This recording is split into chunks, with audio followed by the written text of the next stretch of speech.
For the European Commission, so for our project officer to connect by phone, it should call me and I will connect it to the audio system, and it told me that in 10 minutes it would have called, so yeah, from time to time I will receive the call. Okay.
Can you hear? Okay. So yes, we are here and everybody can hear you. So. Okay, very good. Hello, good morning, everybody.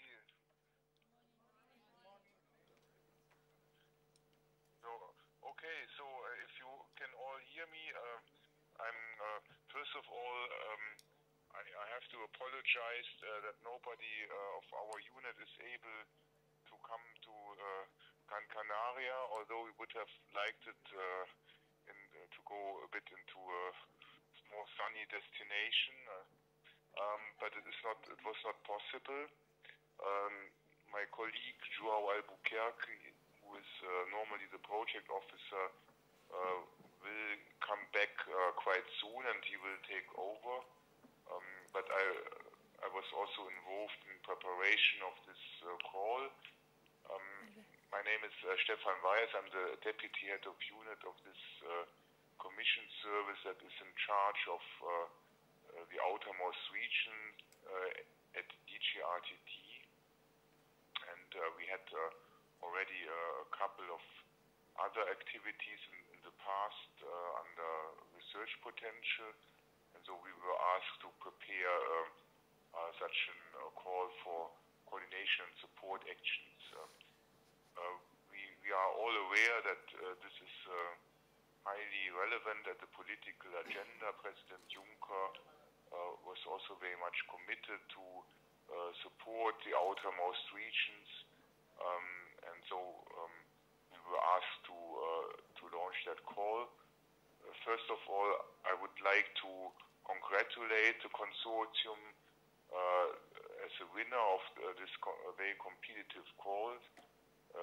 As you may know, there were 5 proposals submitted to the call, and the forward proposal was by far the best. I was for myself also attending the final meeting of the evaluators, and they were all very happy with the quality of this proposal. So you see that the benchmark for this project is quite high. The expectation and the ambitions that we will expect from you. So you have a quite high responsibility. It is really a great success that you convened 23 partners, and unfortunately I cannot all see you, but I guess there will be quite a crowd now sitting there all together, and you meet probably for the first time, which is always a bit a challenge, because you first need to get familiar with yourself, with your colleagues, and to get organized in the work package groups. But I have seen there's a high quality of participants. Maybe I would just like to recall what it is actually about.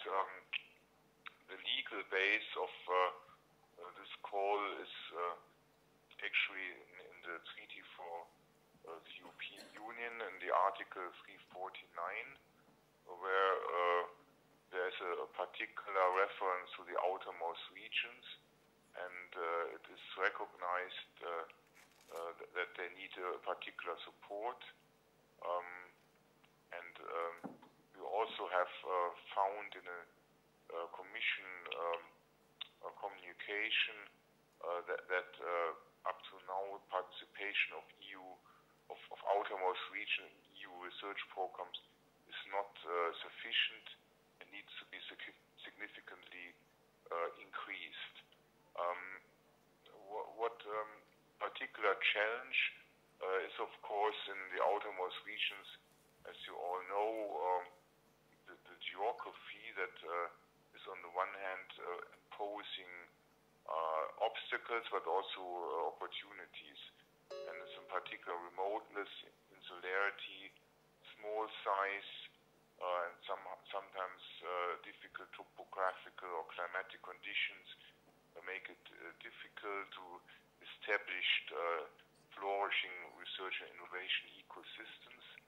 And often the islands are depending on a very few local industries, and for researchers it's very difficult because of the fragmentation. So, for instance, if you are going for a meeting, it takes you often intercontinental flights for many hours, which means a cost, not only the jet lag, it's also a financial burden to be taken. Then you have often not so strong research institutions because of the small size of the territories. And of course, the missing connectivity between the outermost regions. So typically, what is also my experience when working with research organizations from there, typically there's always a connection to the mainland country. So from French territories are oriented to Paris, and the Portuguese, for instance, to Lisbon and to other mainland big institutions. But what we want to encourage is also with such a call that we create more cross-links between outermost regions belonging to different member states, but also I think it's worthwhile to be explored that you can be also a bridge builder to the non-European countries, for instance, from the Caribbean to South America, or from the Indian Ocean towards Africa and Asia. So this is also something to be explored. Another constraint, of course, that you have lack of qualified personnel, critical mass, and infrastructure.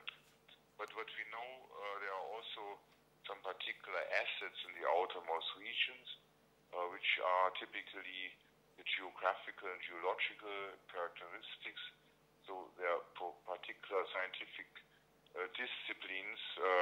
It provides a lot of opportunity. So I may mention just as examples the biodiversity, in particular marine and tropical biodiversity, pharmacology, the renewable energies, space science, and also aquaculture, and a couple of other things that you have already quite nicely addressed in your proposal. And we are very curious to see the outcome of these respective working groups. So what are the conditions of that call?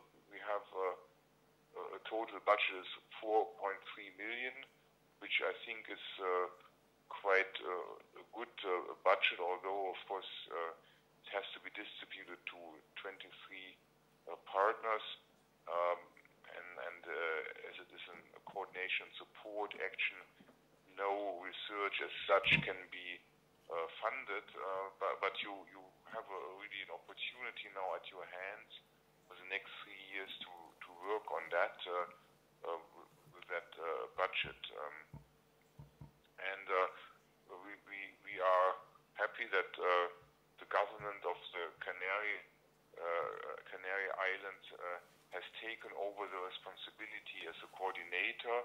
This is very much appreciated because it's hard work, and it's not you will not make big revenues with that, and you have I think a quite challenging coordination task for that. So thank you for having signed up to that responsibility.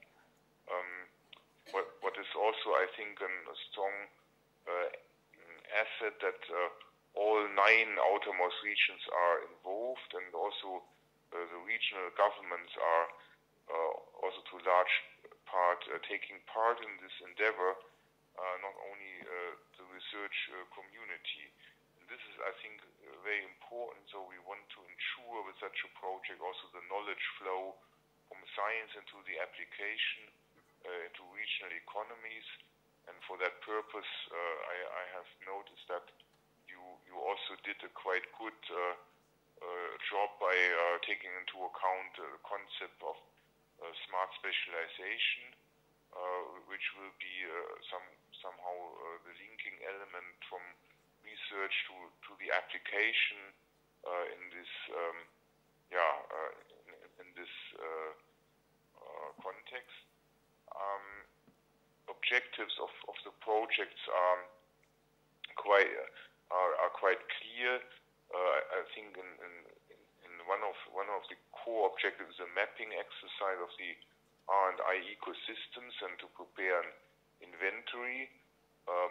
But let's say the endeavor and the activity will of course not stop just with an inventory, which would be a bit too static. But really is important to stimulate some tailor-made actions and some joint strategies and thematic action plans, because we see also potential in particular thematic strategies. Also, you will raise awareness to the EU and the international research community on the expertise and capacities of outermost regions. You have capacity building networking activities with third countries that have seen and also preparatory work to create new consortia will be then, or hopefully will be competitive then in calls under Horizon 2020 and the forthcoming Horizon Europe, and as I mentioned already, the links to the smart specialization.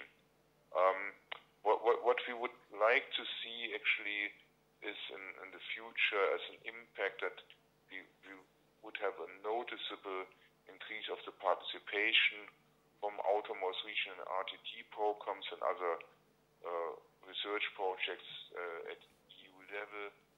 We would also hope that there's a better visibility and the recognition of the particular research and innovation expertise in the outermost region and the better links with European international partners.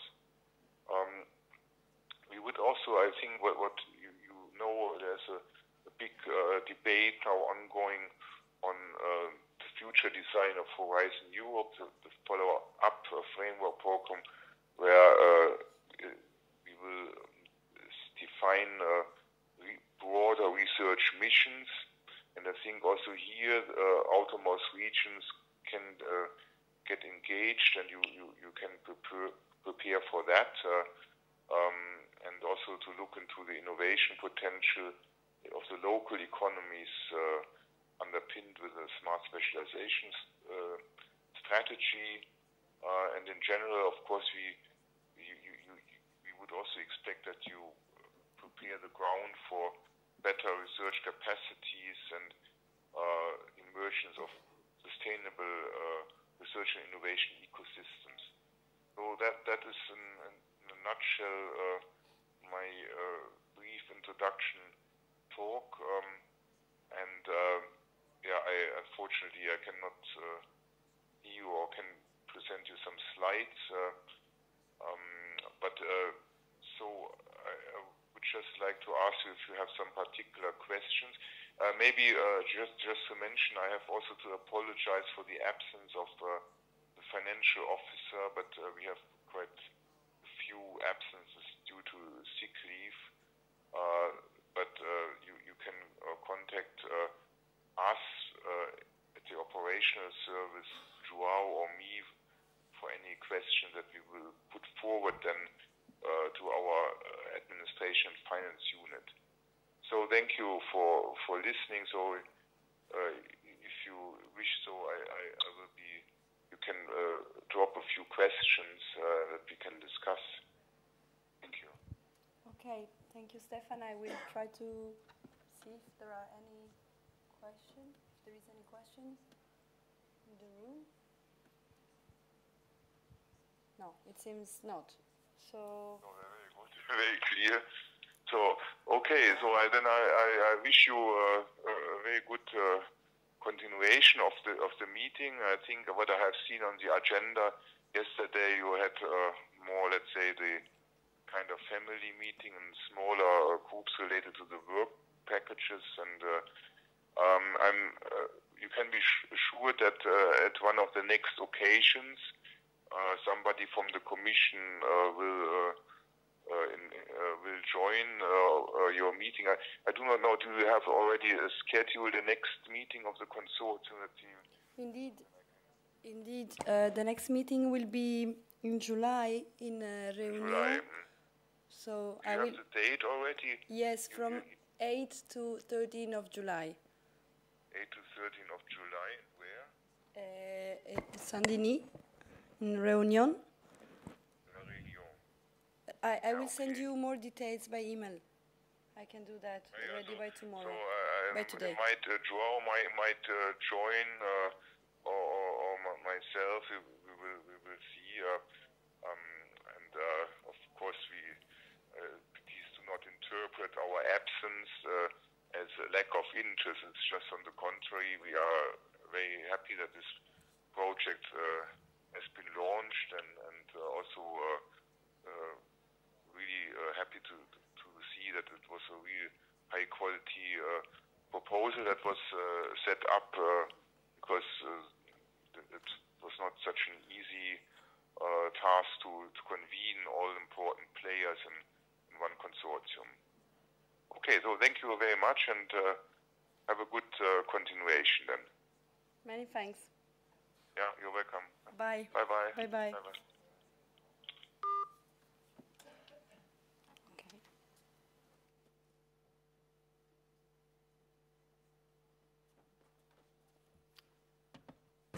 Okay, but then if you have heard well, Mr. Albuquerque, so our previous project officer, will come back, I believe soon. So he will remain our project officer. J'étais en train de dire que ok, ça va. Okay, so we can retake the presentation on management from yesterday.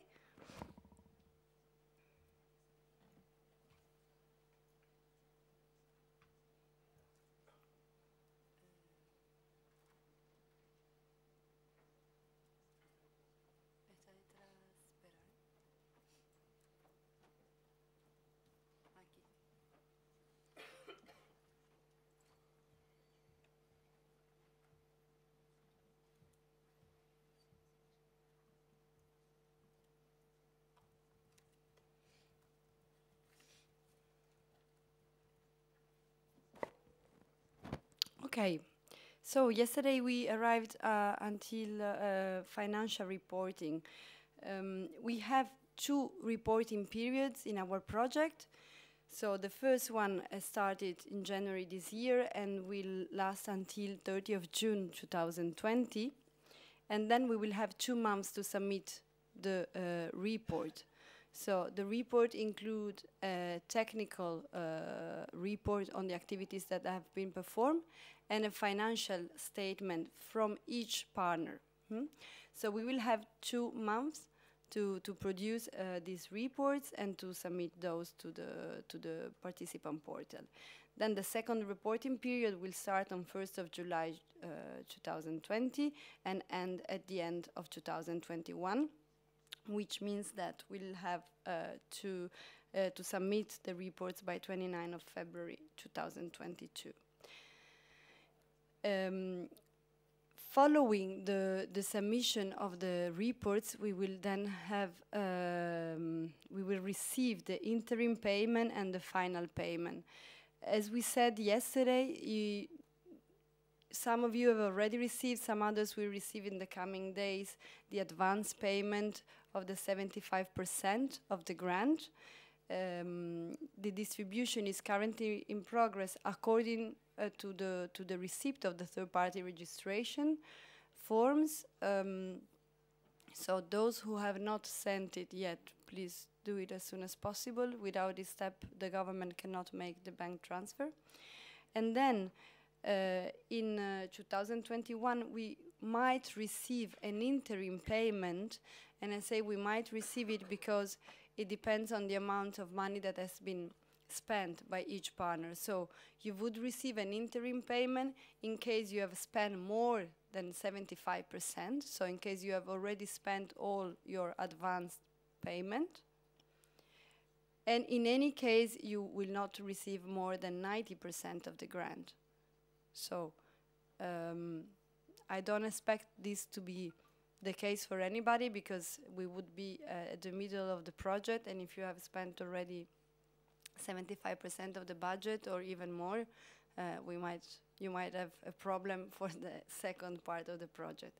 But so those are the rules. And the final payment will be paid, of course, after the submission of the final report, and will include also the guarantee fund. So that 5% of money that the Commission has now retained from the advance payment, from the prepayment for guarantee. Is it clear for everybody, this? If you have questions, don't hesitate to, okay. So, very quickly, we are not going to have a presentation from the financial officer.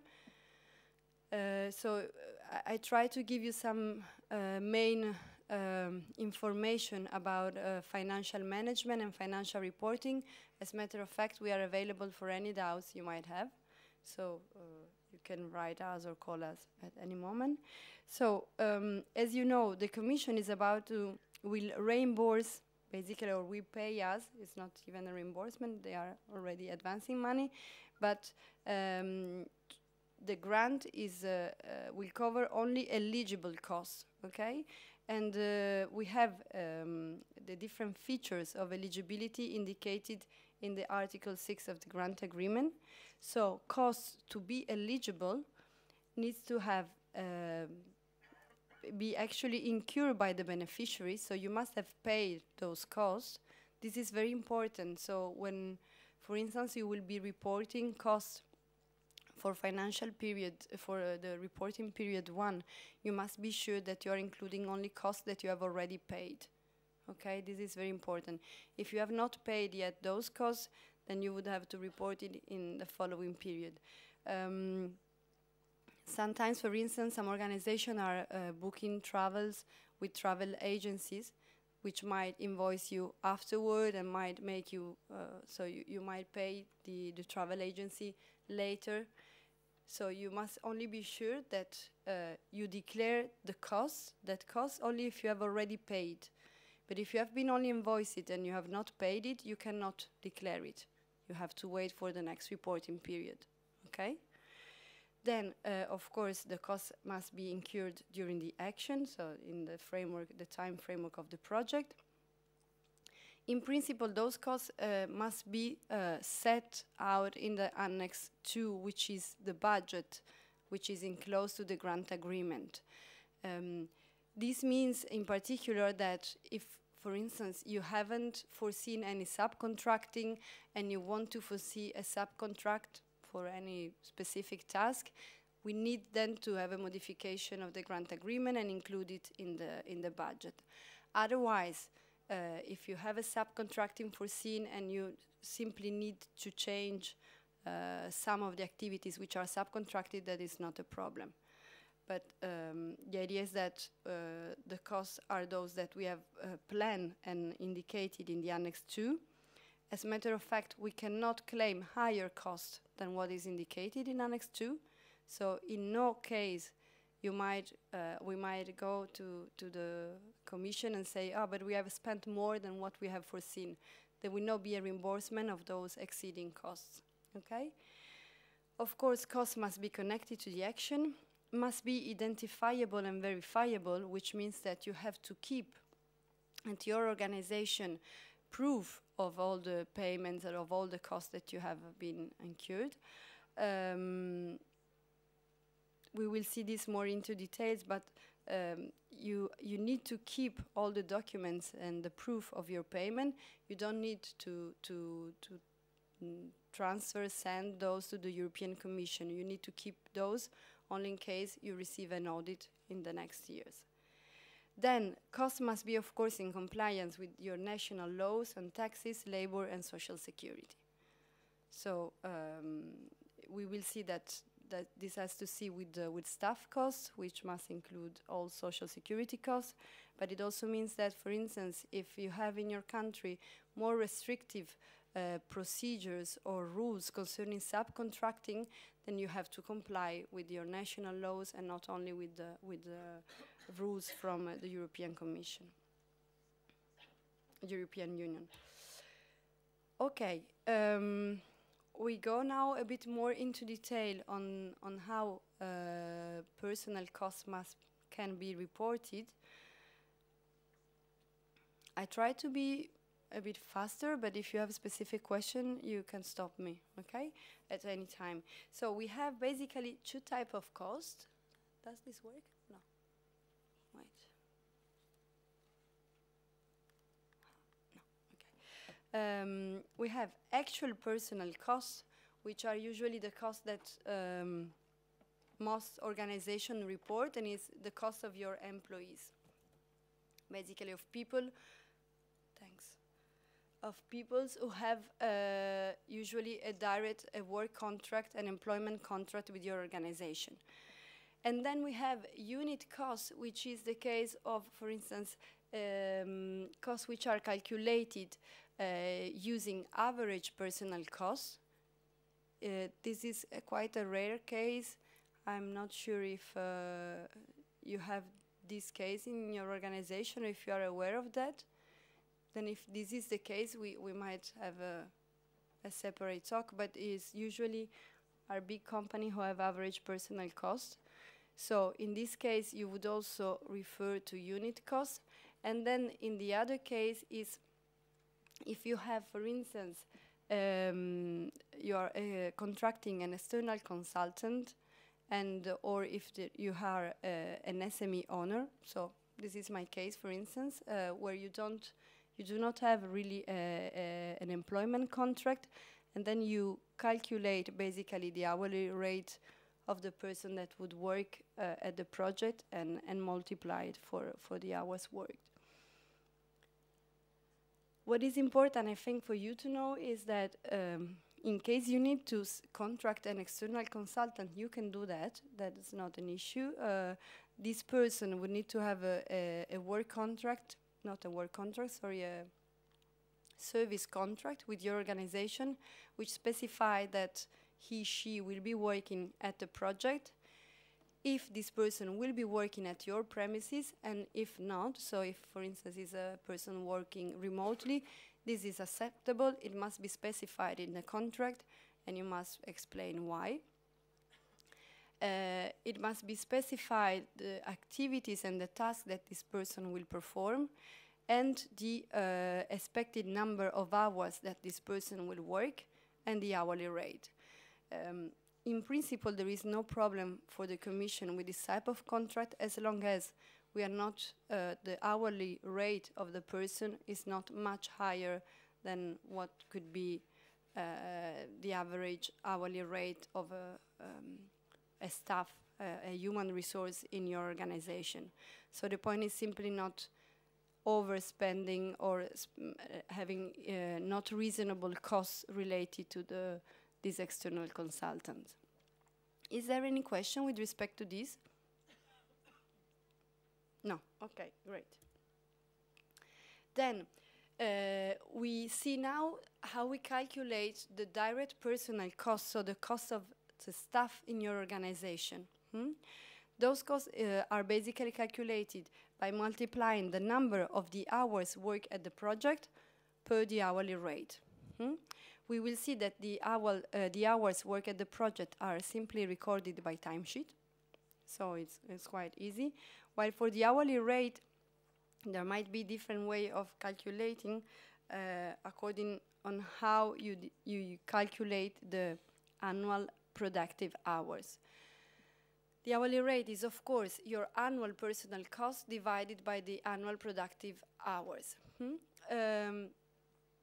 When you calculate it, you have to calculate it per the financial year, so to have a same cost for the financial year. If the financial year is not closed at the time of the reporting, you have to use the last closed financial year available.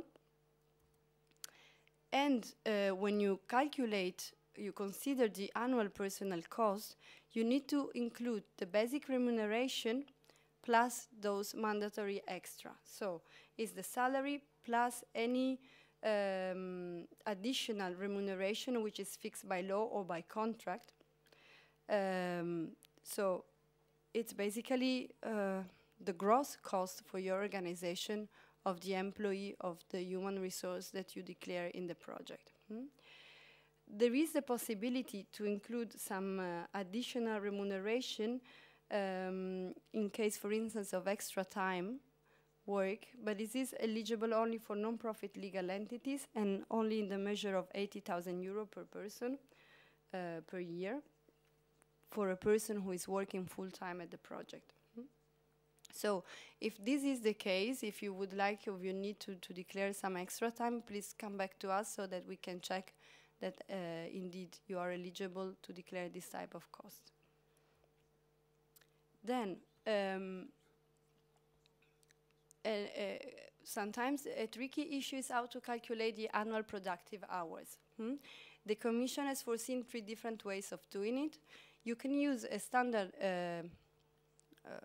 number of productive hours, which is fixed by the Commission, which is 1,720 hours, or you can use 2 different methods. The methods of the individual annual productive hours, where you have really to calculate the annual workable hours plus overtime if you have, and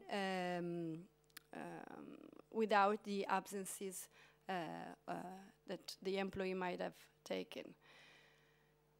This means, this requires that you make this calculation month by month and you calculate the overall number of hours. Otherwise, a third method is the method of standard annual productive hours, which basically allows you to declare a different number of annual productive hours, which is not calculated based on reality, but which might not be less than 90% of the standard workable hours. For us, of course, we have no preferences. We use the first method, so the 1,720 hours for our convenience, but we have no issue with respect with that. This is something that we will not check when we are checking your financial reporting, so it's your organization who needs to check this, and for sure if you are already participating in Horizon 2020 projects, your project office or your administrative office will know how to do it. Again, what would happen is that you might be asked to explain how you have calculated these annual productive hours in case of an audit, but it will not be asked at the financial reporting period. Here you have examples of calculations. I wouldn't like to go through those. I think you might use as reference, and sorry. I believe that in most cases it will not be you compiling the financial report, it will be other colleagues from your administrative offices. Am I right? So I would leave this slide in the presentation so that you can pass this to your colleagues who will be in charge of that. So you have the examples. By the way, these slides have been produced by the European Commission, so we are using slides that have been produced by other financial officers. And if you have any doubt, of course, you can come back to us. What is important is that you take into account the issue of the closed financial year, so of the financial year of reference for you to calculate the hourly rate. Okay, and for recording the time, it is very, very important that you remember to have timesheet for each human resource working on the project. Okay, again, this is something that you would be asked to show to an auditor in case of an audit. So we suggest, the European Commission suggests to use timesheet. The only case in which you can decide not to use timesheet is if you have one person working 100% at the project. In that case, you would have to make a specific declaration, and then you, of course, you will not need to have timesheet. But if you have somebody working part-time or even 60%, 20% of their time dedicated to the project, you have to record to have timesheet.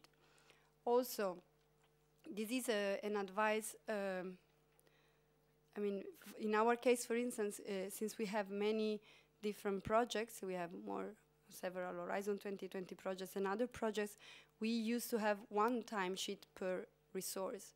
So in my case, my timesheet, for instance, include the time work at Forward and on the other projects to avoid, to ensure that I am not, if I have different timesheet, it might result that I have been working 20 hours in a day, which is not eligible, yeah, which is not admissible. The timesheet needs then to be signed by the human resource and the supervisor, so remember to do that. You can download a template of a timesheet from this a link. We can put one on Drive as well, so that you can have it for reference. And we advise you to update the timesheet regularly, if possible on a daily or weekly basis.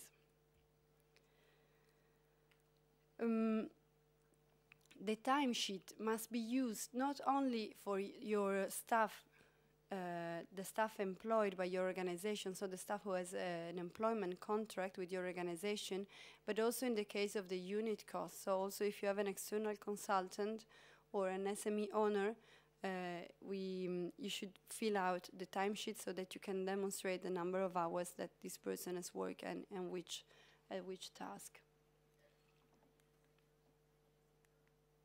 Okay, let's see then the other direct cost.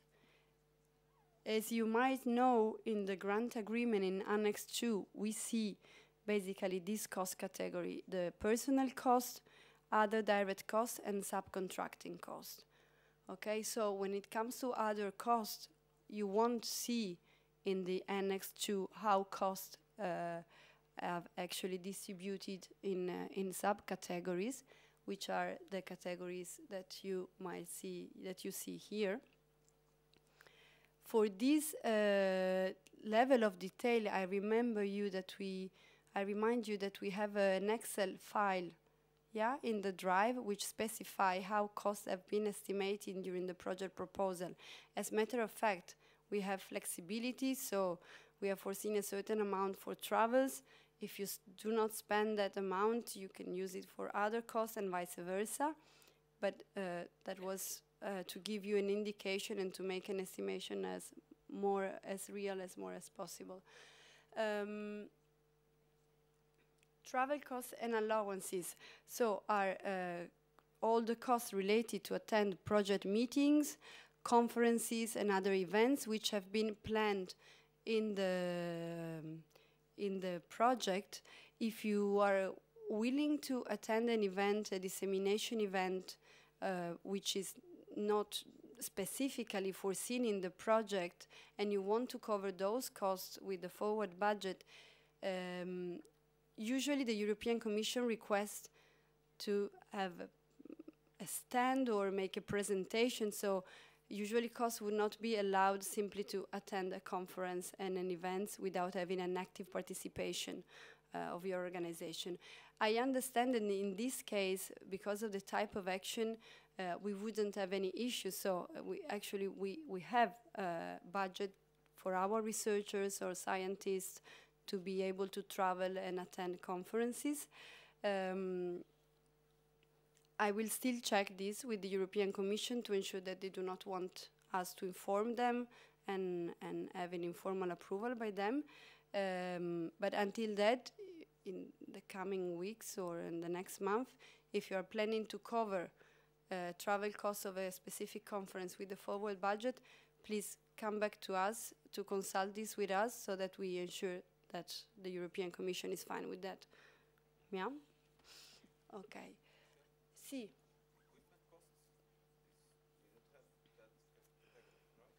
No, we haven't foreseen equipment cost. This does not mean that if you need it, we cannot include it. Okay, so in case you realize that you would need it, please let us know. We would submit the request to the European Commission. Please just make sure that you are, be aware that equipment costs do not cover the whole cost of the equipment, but only the depreciation cost. Yeah, and yeah, because this type of cost was not foreseen. So if you want to include equipment costs, it might be possible. Of course, we have to justify to the European Commission the reason for this cost, and they must accept it, but in principle it would be possible. We will discuss now also about budget changes so that we understand which degree of flexibility we might apply.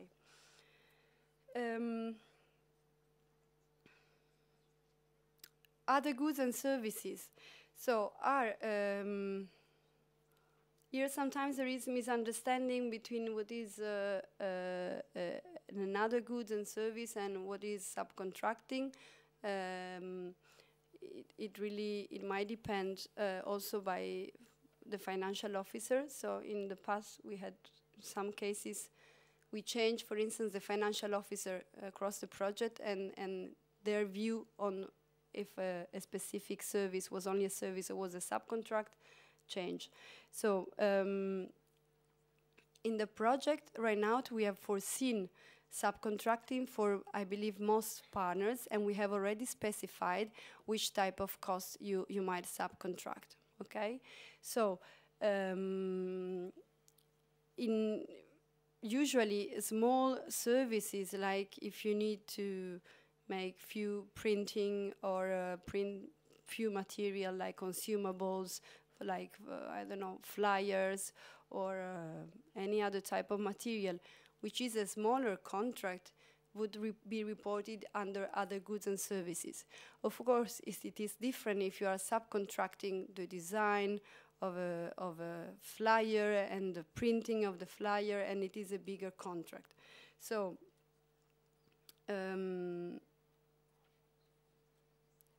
I would advise you stick to the budget indication that we develop at the development stage. And what is important is that in any case you must ensure that you keep proof of these other goods and services that you have purchased for the action. The cost of those goods and services must be reasonable. We are not in the case of subcontracting, so you should not ask for 3 offers, for different offers under other goods and services, while you should do it for a subcontracting, okay? So if you have any specific doubt on if a certain activity would fall under goods and services or subcontracting, you can come back to us. If we have doubt, we will check with the European Commission, with the financial officer. What is important for you to know is that when you declare a cost under other goods and services, this cost includes only indirect cost, the associated indirect cost, which has 25% of the cost, while in case of subcontracting, you will not apply that 25%, okay? Then just a quick comment on exchange rates. In case you are traveling outside the Eurozone and you, for instance, you make payment in another currency, you need to, of course, then convert that cost in euro, and you have to use the average daily exchange rates, which are published in the link that you see. In the slide. It might be the case for us because we might be traveling to third countries, and so all travel costs, for instance, allowance costs, might be in another currency. Okay, Let's go to budget transfers. So, our budget is fixed in the sense that we cannot claim higher cost than what we have. So the overall grant amount of 4 million, I don't remember the exact figures, that cannot be higher. But then we have I would say, a good degree of flexibility. So we can move budget from staff, from cost category. We can move budget from partners, as long as this budget change does not imply a change in the action that we have foreseen in the Annex 1, which is the description of work, the DAO. Yeah? If the change is significant, we would need to make an amendment of the grant agreement. In any case, our practice is to inform the European Commission of all the change that we want to perform, just to inform, even if we do not need them to approve it, but to make communication clearer with them and more transparent. We used to communicate to the Commission these changes. So if you want to make any change, please just inform us so that we can forward this information to the European Commission. In case we need a major change, we would have to ask for a modification of the grant agreement, which is not a big deal, which can be done. Usually it's done, I mean, all the changes are noted, and then you make a modification of the grant agreement, either in the interim period or directly in the final reporting period. But this is possible. So you see here, basically, the type of changes that we can do without needing a modification of the grant agreement, which are basically those in green. So we can move budget from one partner to the other in staff cost, and this does not request a modification of the grant agreement. Within the same beneficiary, we can move some budget from staff cost to other direct costs, for instance, without any request for modification. When it comes to subcontracting, if we want to move subcontracting from one partner to the other, we might need to check this with the European Commission, but in most cases it will also not request a modification of the grant agreement. What does need a modification of the grant agreement if you want to include unit cost for your personal cost in your budget. So if you haven't foreseen the inclusion of an external consultant in your project, and you want to do it after the project is approved, it's not a problem. We can do that, but we will have to ask to the European Commission before you start with the procedure, and this will request an amendment of the grant agreement. Is everything clear until now? Okay, great. So, if we request amendments to the grant agreement, this basically means that we will change the term and conditions or the annexes. In most cases, what we change is the description of work, so Annex 1 or the budget Annex 2. This request may be done by any party, of course, because it's done through the research participant portal. As a matter of fact, it's better that we, convey the information through the coordinator. The amendments would be signed within 45 days by the submission and would enter into force on the day of the last signature, so the latest signature. So in case of an amendment, this might be the case where we have to replace a partner or change a partner, then we would have an amendment within the duration of the project, and of course this will require the signature of all partners and would enter into force on the day of the latest signature, and would also take effect on the date agreed by the parties. In case we simply need to modify the budget it's very likely that the modification of the grant agreement would be done at the end of the project or at the end of the first reporting period. So these are the cases where amendments are necessary. So if we need to include a new partner, if you have to remove a partner or to change a partner because if, for instance, the nature of an organization change, so this has to be also included in the grant agreement. If a third party is removed or added, if there is a change of the coordinator bank account, if the project has to change its duration, and if we have to change Annex 1 or Annex 2.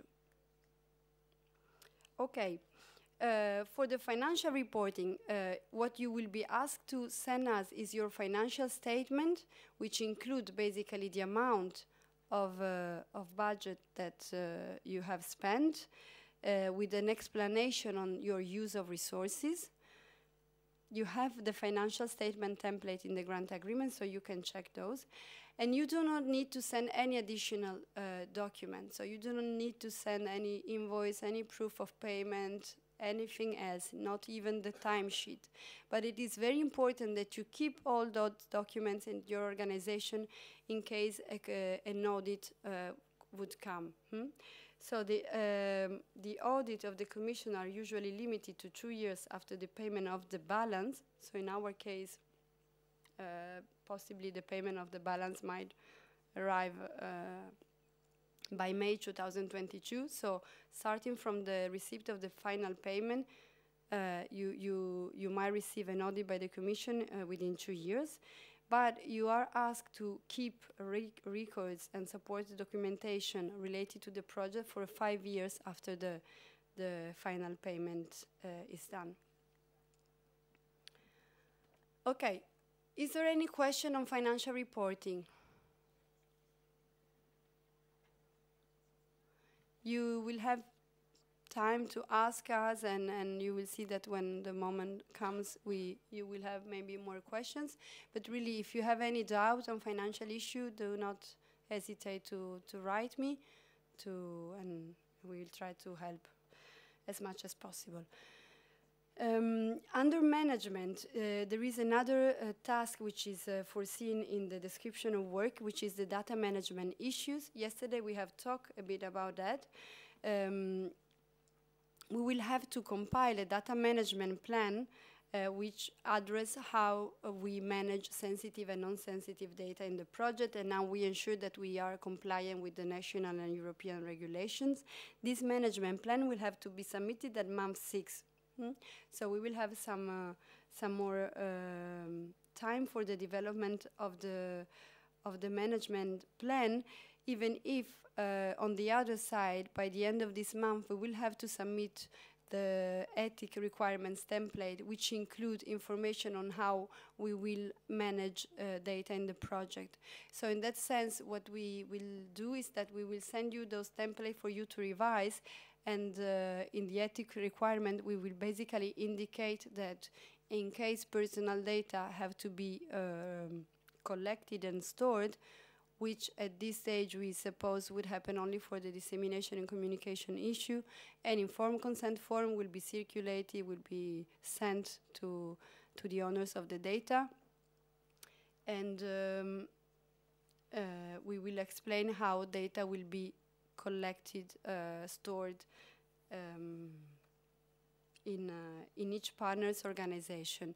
We will have to decide how to deal with the storing of for instance, even only the data of the person that we receive, for instance, our newsletter or the information, and we will discuss this with Marc Sagne to see if he can store those data only at his organization, to avoid that basically each partner has to explain how the data are stored in your organization, and so have to have 23, 24 different procedure or different explanation on data storage.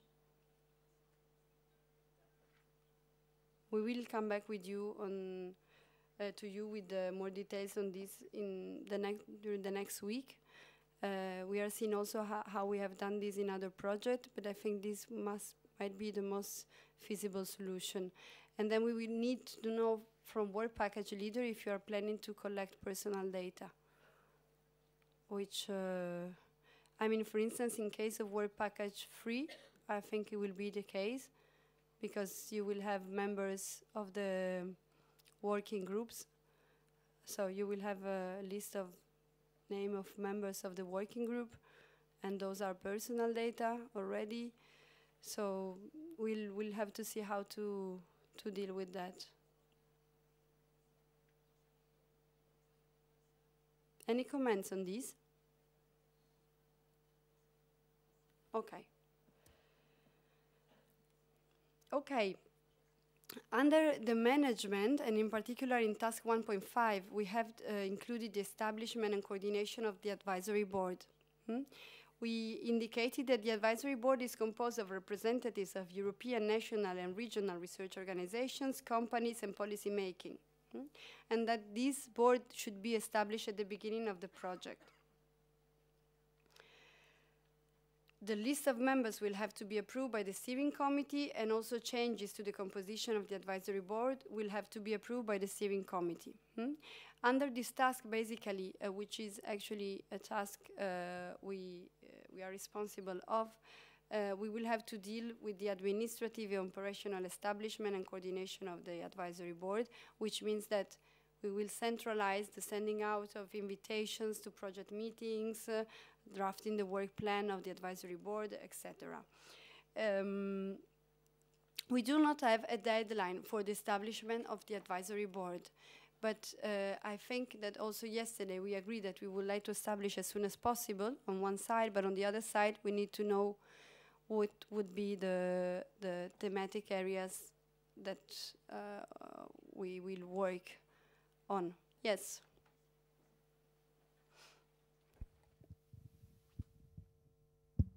Thank you. Even if we should take into account the thematic area, I think there could be already a core group of the EB which address the main concern of OR regarding visibility, and also who could inform us about the next programmation. I think we already could start to think about this without waiting the thematic working group. I absolutely agree. If everybody agrees, I mean, to me, it would be fine. We have to decide on how to appoint the members of the advisory board. In the proposal, we have foreseen to have 18 members in the advisory board, and we have also allocated budget for travels for these 18 members. So this is something which has not been further detailed in the project, so it's a decision that we would need to take. So we could decide that we create a first core of members of the advisory board, and then it would be good for me to know when we would establish the second group of advisory board members. I think, actually, I mean, I got the impression in these 2 days that what is crucial is that we agree on a deadline to define the thematic areas, because this is generating, I mean, from the definition of these thematic areas, other tasks will depend. So with respect to the deadline that we will have to submit, to respect in terms of the development of the thematic action plans, we probably need to schedule an internal deadline for the definition of this thematic area. Do you agree? I see people knocking. Okay, please.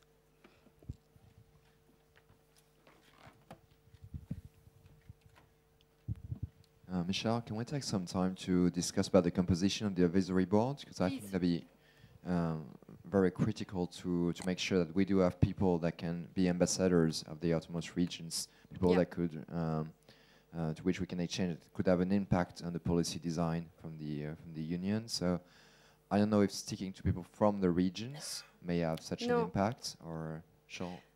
We have said, I mean, I report what has been foreseen in the grant agreement, in the project, but I mean, there was a result of a discussion already. So we said that they should be representatives of European, national, and regional organizations from the quadruple helix.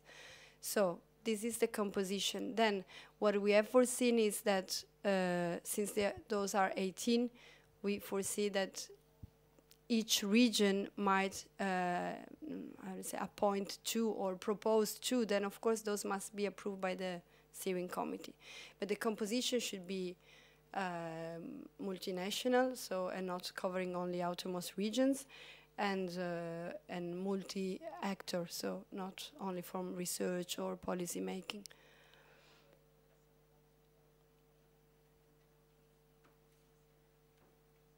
I think it is a good suggestion of having at least a group of members which are not, do not have a thematic expertise, but a more transversal one.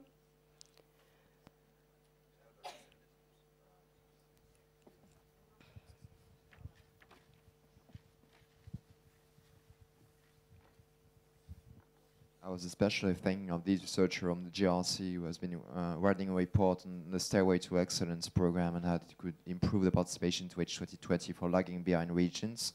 So there might be a person of expertise that we can add, and that may have also an impact on the next generation policies as well.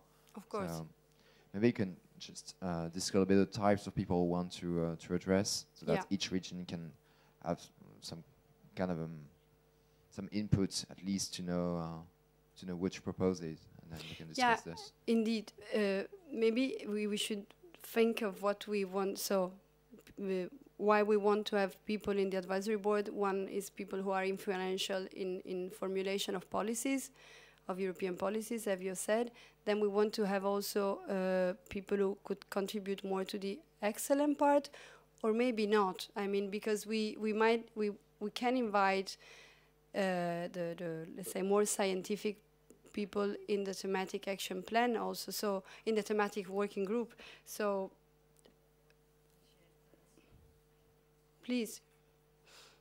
Taking the words of Philippe, for us, for Azores, and I think it's strategic for the project, here in the advisory board has people with knowledge about what happens in Europe, you know. I think in our case it's very important that the people stay in Brussels and the people or national contact points of each country. This is very important because they are in the kitchen of the calls. So in our case, it's very, very interesting to have the national representation or to have regional representation that is permanent in Brussels, you know, okay? Because the thematic, as you say, the thematic groups can collect all expertise in the different scientific areas or research areas, you know. Here is more strategic, okay? I would like to hear from other partners as well. I agree, but I would like to...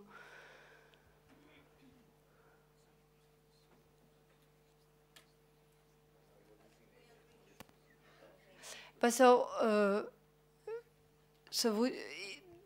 okay. Does this mean that you would like, most partners would like to have more, I would say, so no really representatives from the regions, but external to the regions? And second question, maybe we can decide a percentage of representation from the research, the business, and the policy making, or not? To have some indications of criteria that we want to follow. There is Alma first, and then Vanessa. Okay, so I think we should identify a mix of different profiles for this expertise. I mean, the suggestion of Azores is very good, but I think it's going to be necessary to have experts of each region, at least 1 or 2 profiles, very active people that know how to reach key contact people in thematic areas, for example, I think we need to think about in each region and do a proposal, I mean. Just one thing, please remember that the advisory board, we will be providing input and revise our work. I mean, revise, not revise, but we will ask them for specific input. So, and they will be in contact with the steering committee and the thematic working group coordinators if needed. So, it should be people with some vision, I mean, people who knows how to deal with open ways to go forward with these activities. Okay. Perhaps one or two people with different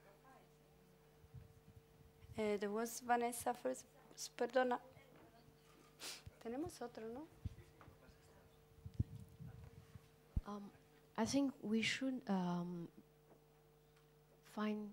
already identify, list maybe on the slide, list some keyword or key expertise we are waiting for, just to agree on this key expertise, and after try to find people maybe from research, from innovation, from transfer, from the policy side, which had a broad view of one side regarding the next programmation, as already underlined, and which is also well connected with the key people to make things moving, and which is also aware of what's going on in our territories. I'm not sure, Alma, that we should have someone really focus on each island. I don't think it would be relevant.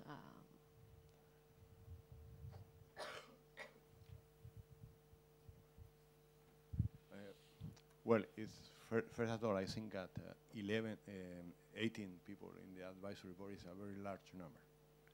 So it's not so easy to have face-to-face meeting with all those people in any place around the world. And the outermost region are present. So this is it's not a critic, but it's a kind of a reconsideration if we really need to have 18 people in the advisory board. And the second point is that we probably need somebody outside our outermost regions in some topics that are more transversal or more general, and thinking on biodiversity and thinking on IUCN, any representative from the IUCN, they have already several projects, Net Biome and BES and so on. So they know more, they know. Oh, no. It's okay now? Yes. Yeah, okay. So there are some people inside the IUCN that have been really focusing on the outermost region assets, biodiversity assets. So I think terrestrial and marine. So probably one of the advisory board members could be somebody from that organization, but that's only my suggestion for the group.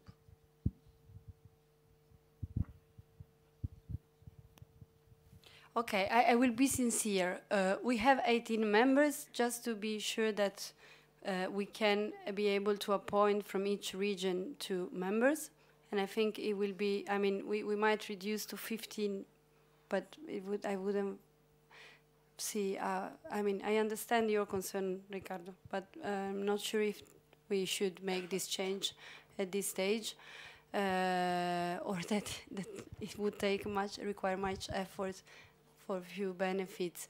I agree with the issue of research. The point is that I would not like to talk about specific research field until we do not get an approval on the research areas.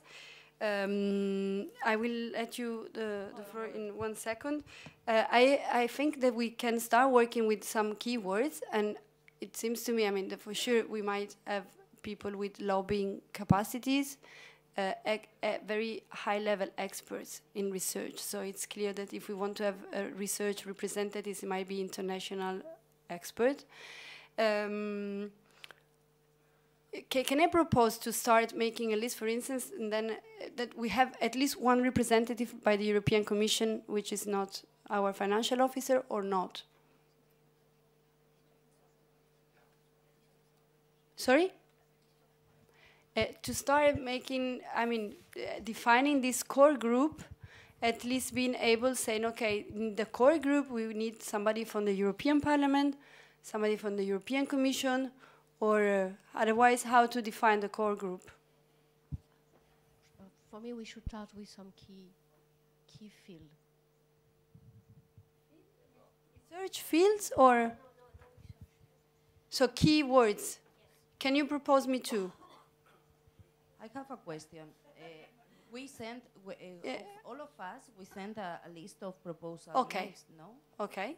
The best way, because each region has different interests. Of course, of course. That's exactly what I was going to say, and also I think more than 10 or 12 advisors, as Ricardo has said, is not possible. Mostly you only get about 8 of them, you know. 8 will be the average you will get. So if you have 12, you can play, but 18 is unmanageable. And then they have to be knowledgeable about the regions, but they have to be knowledgeable about Europe, as Vanessa mentioned. I also agree with that. It's important that they cover both aspects, because we have to really know the direction we are going. We are looking to influence the Commission on the context for us to be able to participate and all this. So we really need to have, as it was mentioned also by Luz, people who comes from the regions and is based in Europe. This is a very important aspect, I think. Okay, but then would you like, shall we decide if we want to reduce the number of the member of the advisory board? And this is a decision that we need to take in case. If there is a formal proposal, I'm happy to welcome it and to decide to take a decision. I also would like to add that I think it's important at that moment that we involve the national, as it was said, so at least 3 from the national perspective. Because we sometimes we don't have that approach from the autonomous region with the national contact point, ministry or whatever. And when we were preparing the proposal, we get some letters from them. So that could be the first persons to address. Well, I don't think the ministry is going to do it, but directly the ministry, but I don't know if the national contact point, the Horizon 2020, not because there are many, but key person per country. Yeah.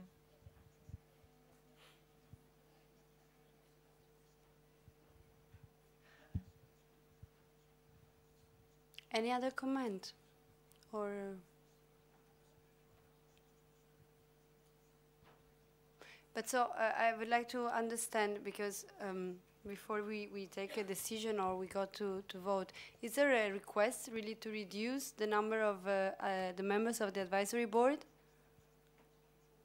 Because it's different for me that is a suggestion or there is a request.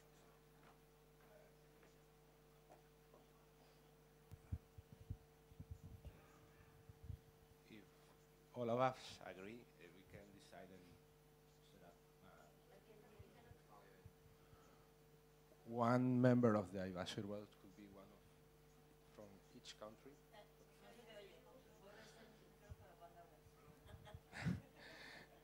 One of the options could be 1 person per country. It means 3, right? And 9 for the 1 from each outermost region. And we reduce the number instead of 18 to 12. I think it's average number. What is the point? Why do you want to do that? Well, why 1 per region? What is the sense of that? Because first of all, we say that 2 per region. So now we have every region has the possibility to decide which is his proposal, and a second one that's defined with, according to the country. One from Portugal, from France, and this could be an idea. It's just a comment, right?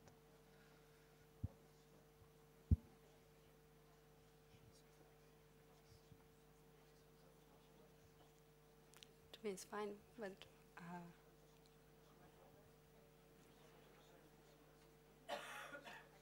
is there any other comment? Okay. So we had this same discussion when we were writing the proposal, so this is an old discussion.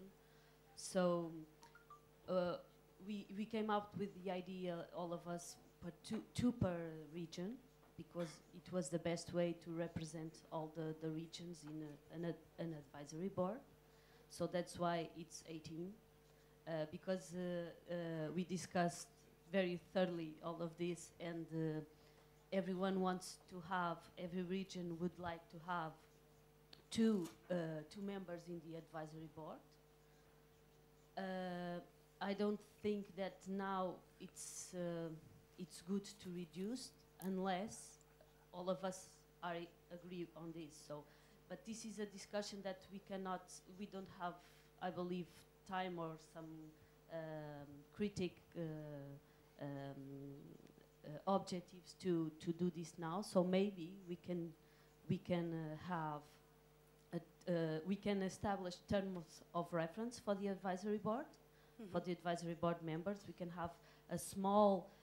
Normally, what we did in other projects is we establish a little test with terms of reference for the advisory board. That's some key points, some key words, like Vanessa was saying, that help us, all of us, to choose in our ecosystem or the best members to appoint for the advisory board. So these terms of reference will be very helpful for all of the partners to think a little bit, to make that analysis, and then to come out with the best solution for each region. Okay, because here, for us, it's not a matter of course, it's good to have a transversal member with the mobility and knowledge of the European Commission, of the Parliament, of the national, but also very connected to the region. Okay, we cannot forget this. So my suggestion is to make this test of terms of reference. It's a small test. I believe all of us can help a little bit on this. And to circulate among all of us, and we have a small deadline to make that the terms of reference with the keywords, Vanessa, and then a little time for all of us, all the partners, to get the suggestions of the two members per region. For us, ACIISI, I don't think it's good to reduce the advisory board. Of course, we think it's too much people. That's true.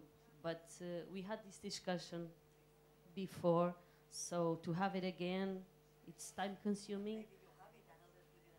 Well, in the proposal, I believe all of us were involved in the proposal writing. So it was the discussion. Yeah. So. I have a doubt. Yeah. Thank you.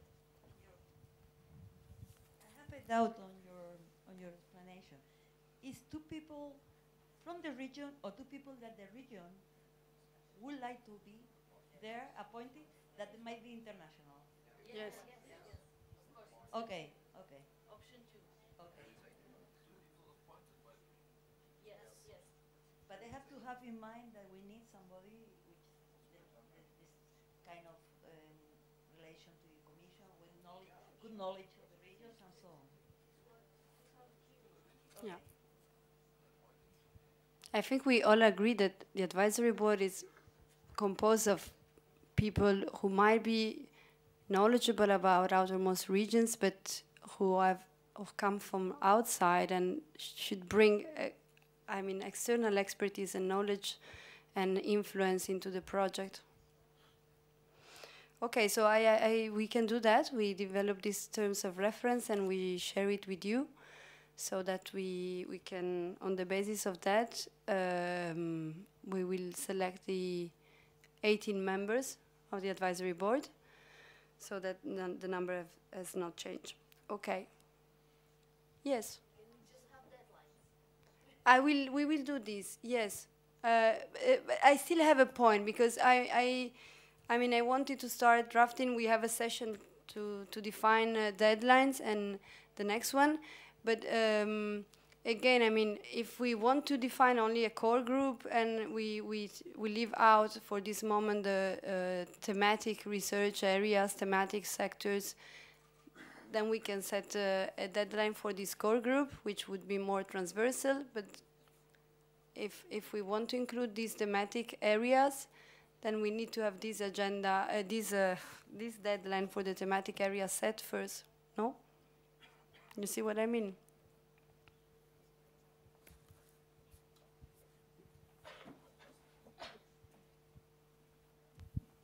I think it's good also to remember that we will have in the working groups, on the thematic working groups, we'll have key experts and coordinators for the working groups. Yeah. So thematic experts could be included in these working groups and not just so much on the advisory board. And also we have the 9 communities also. So there's also different groups that we can add these experts, these relevant people, and leave a little bit the advisory board for the transversal, international.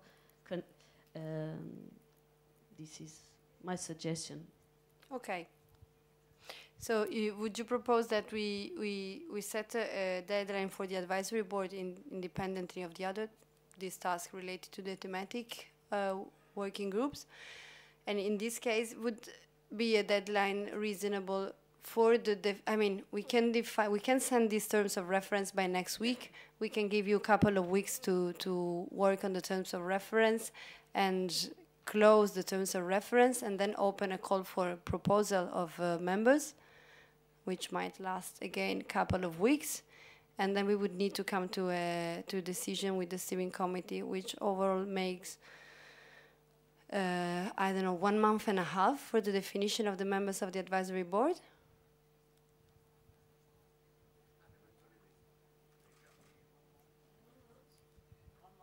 One month and a half.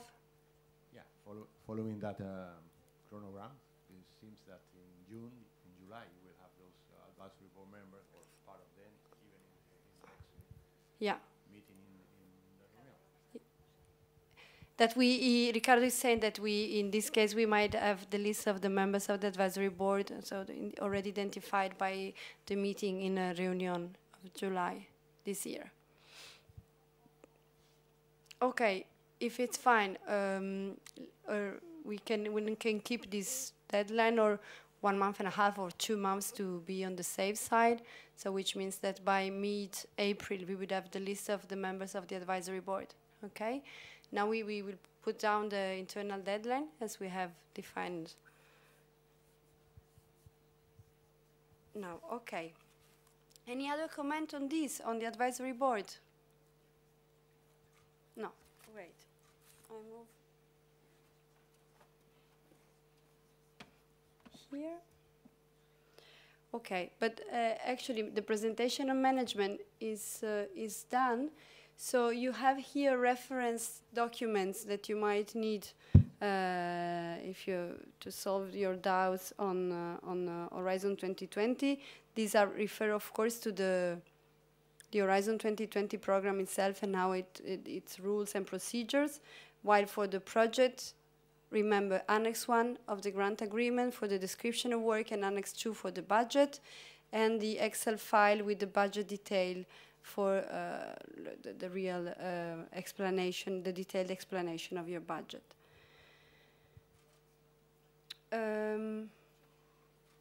What time is it? We have still time before the coffee break, so we can move directly to the internal to the next steps and deadline exercise that I wanted to do with you. So.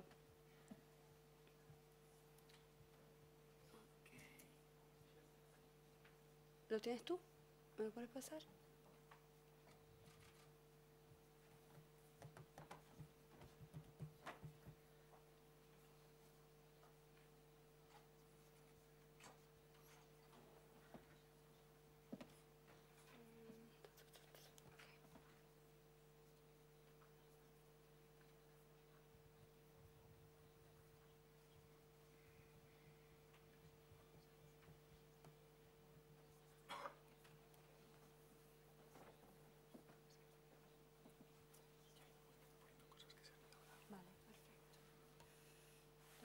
aquí, ¿verdad?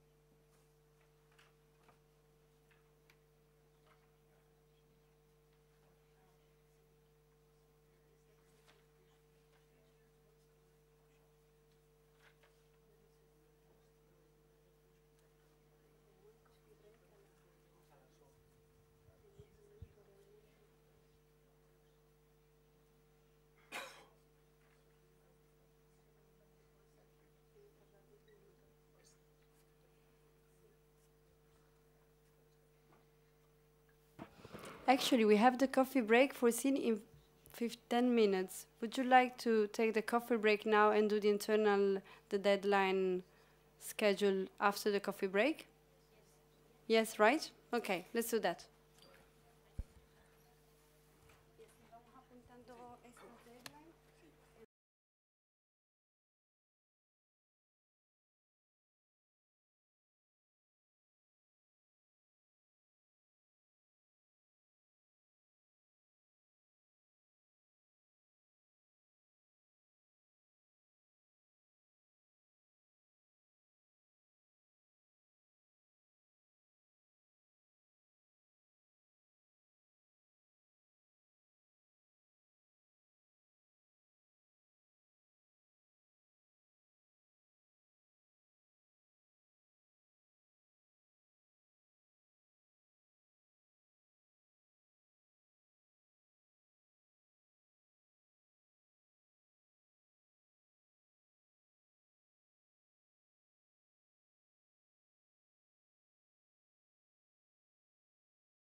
if anybody is still willing to have bilateral meetings tomorrow, because we have booked some rooms, and now we are not sure you will need the rooms for your bilateral meetings, or if you will meet this afternoon, those who need to talk, and you can do it here.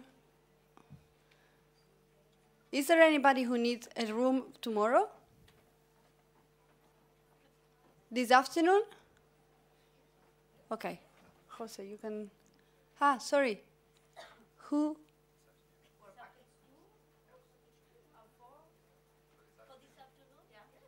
But Work Packet 2, we will have the workshop with... now, after we finish this presentation. Okay. But this room and the room of the workshop will be available in the afternoon. So apart from that, okay. And just to be sure, until what time would you need the room this afternoon? I don't think there will be any issue, but just to... Until 5.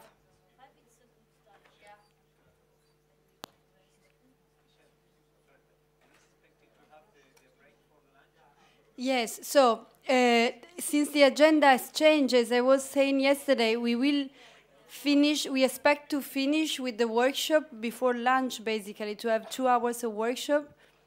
Right, Philippe? The 2 hours that was foreseen, or you expect to need more time? No, 2 hours. Okay, so in principle, we will have this presentation just to define, we will build together this presentation to define the deadlines, and then we move to the workshop.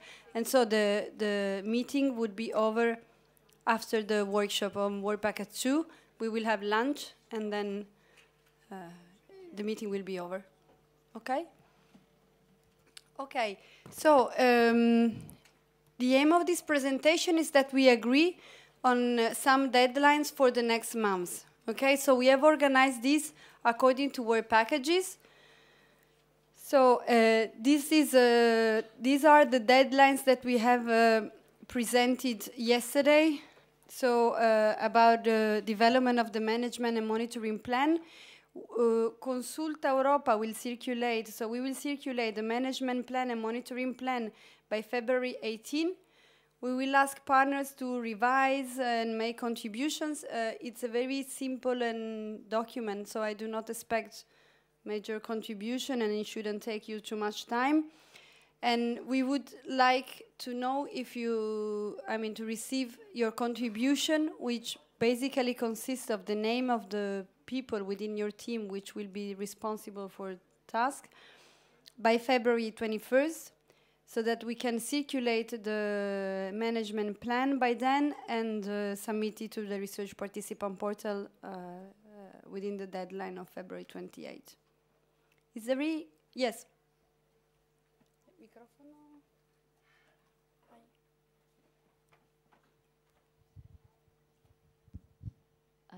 I just have one suggestion here, because the deadline to submit is 28. And my suggestion would be to increase a little bit the time for revision and contributions of the project partners, and reduce a little bit the time between the steering committee approval and the submission. Do it the other way around, because maybe partners will want to have a little bit more time to discuss this between them. I don't know. For us, it will be good to have this time.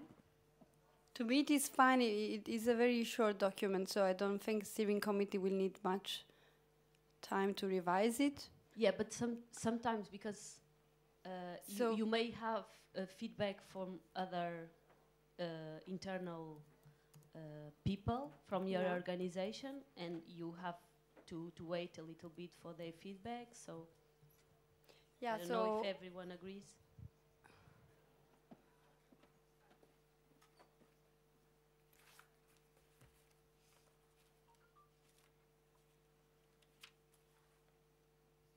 So is it fine?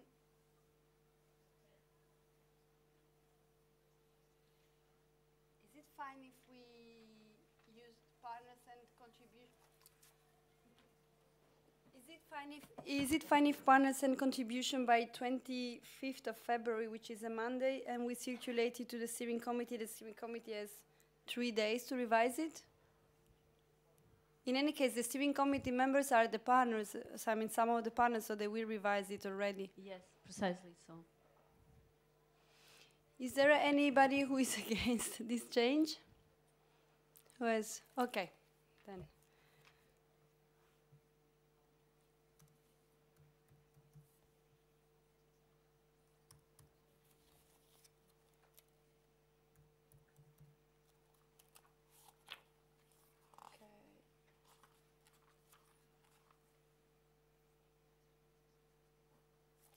Okay, fine.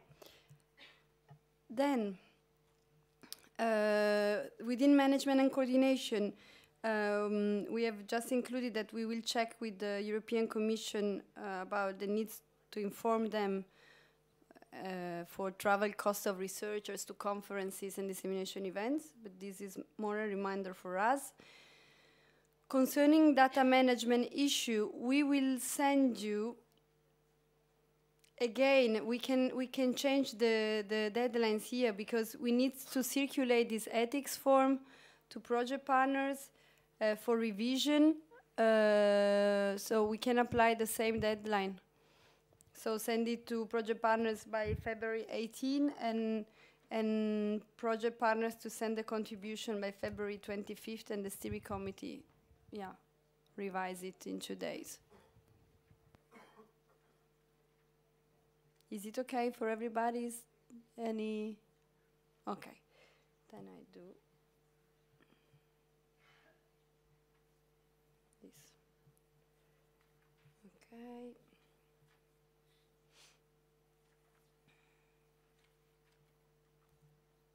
No.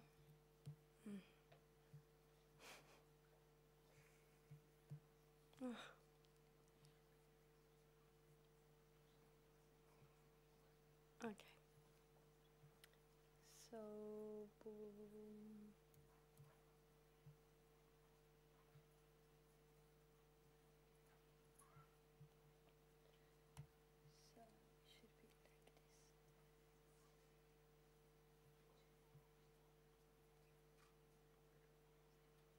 Yeah, great.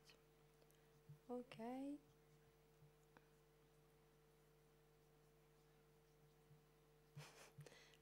I leave it like this. So this has been actually modified. Okay. So the establishment and coordination of the advisory board.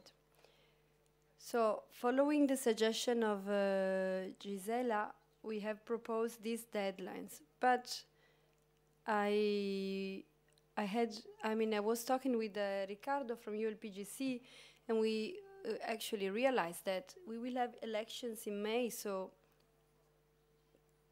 some of the members of the proposed members of the advisory board that we might decide to appoint could change. So shall we proceed nonetheless with the same deadlines, and in case replace those names? So proceed like substitute replacement.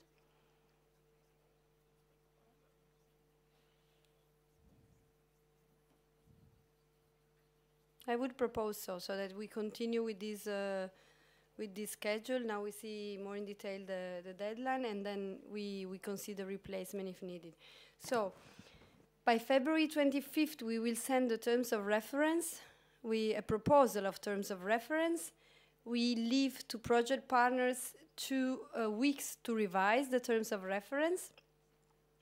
And then I would like the terms of reference would need to be approved by the steering committee. And so starting by March 22nd, partners can start propose advisory board members. So in the measure of 2 proposals per region. Please note that this, the steering committee is the board who can then take decision on the members of the advisory board. So I would warmly recommend that in each region you had internal consultation with your stakeholder, with your partner organization on then the proposal of members of the advisory board, and on when we will have a list that will need to be voted on the selection of the members.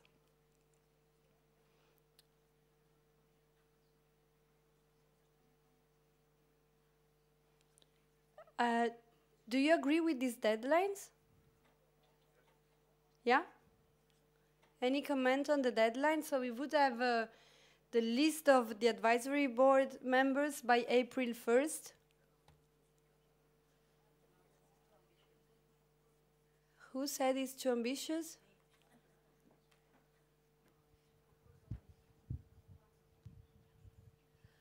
I think 2 weeks only to propose the advisory board members may be too ambitious. But I mean, 2 weeks. Because since if you think we have to organize ourselves to make a decision, and I don't know, maybe. Okay. And then, yes, that is what I thought, that maybe will not be enough, but what do if everybody else thinks it's okay, I am okay. What do other partners think?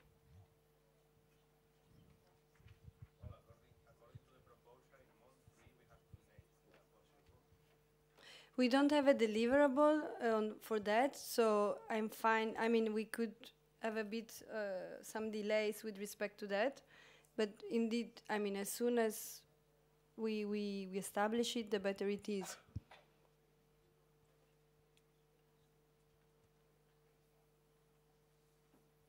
So, I take this as an approval of this calendar, of the deadline.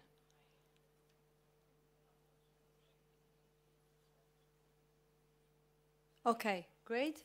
I was wondering then if how the delay with which we want to receive confirmation of so acceptance of the invitation from the member of the advisory board, but we can discuss this also later. So if we want to give them 2 weeks to accept or 1 month, we will see. Okay. Okay. Work package 2.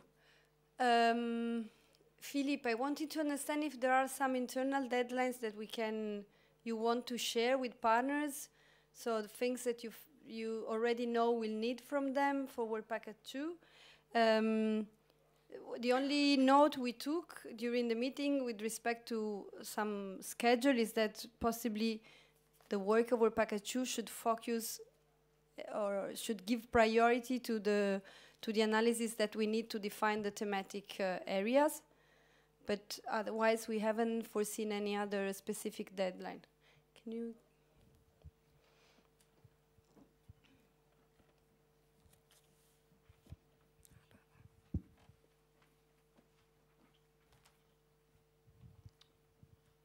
The first deadline to begin with is the definition of the methodology. That should be done by the end of month 3.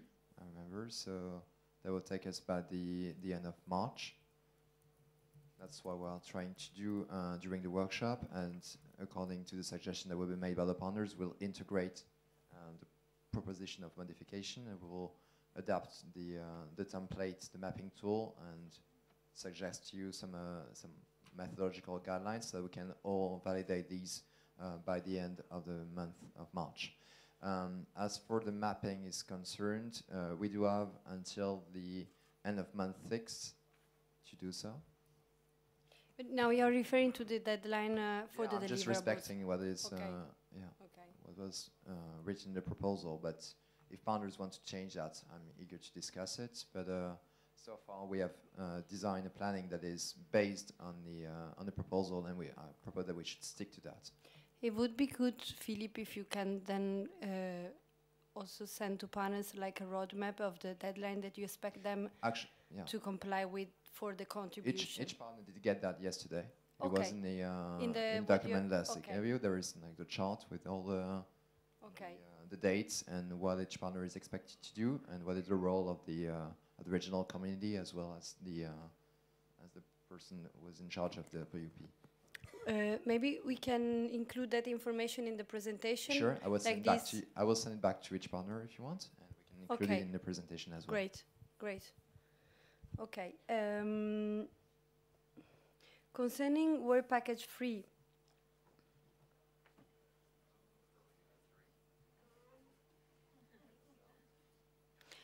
yeah, what we have added, okay, the advisory board is not relevant any longer, but what we have like highlighted is that there is a common understanding that we will need to define this thematic area as soon as possible.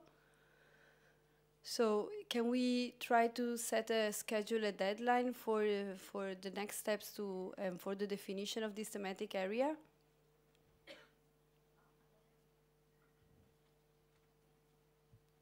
Yes.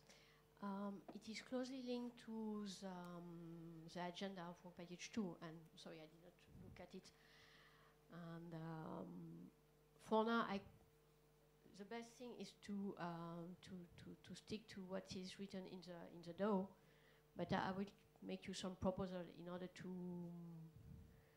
be more efficient and to have this thematic working group in place as soon as possible, based on the intermediate results from Work Package 2. Just to complement what I said before, we can maybe differentiate two deliverables as far as the methodology is concerned. The first one is drawing the mapping tool.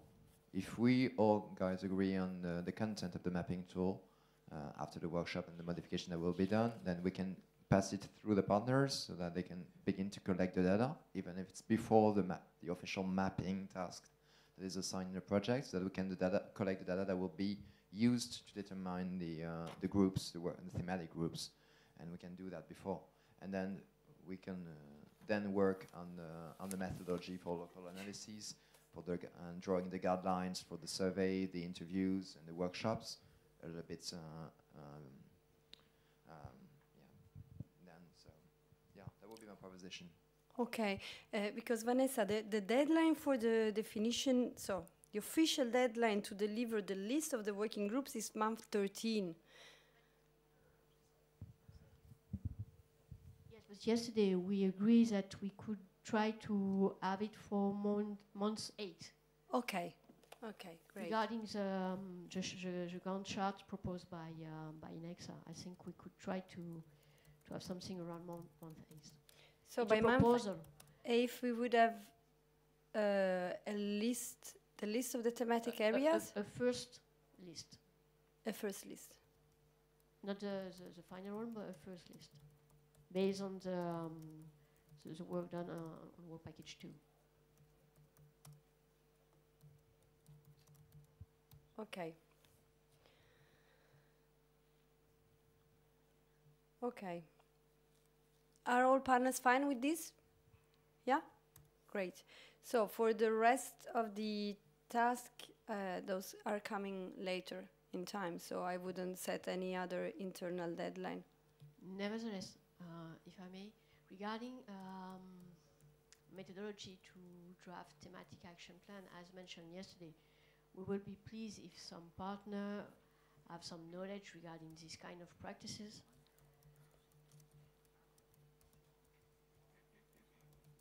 to share, because so that the working group, as soon as the final list has been agreed around month 13, they could start to work and contribute to the other work package. Yeah, you refer really to the methodology to define the topics, not to create the working groups. To draft thematic action plan and to make those working group active and produce and so on. Okay. Okay.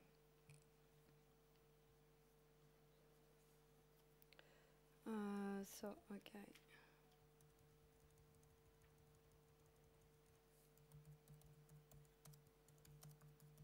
So to elaborate action plans and structure the work of the working groups? That's it.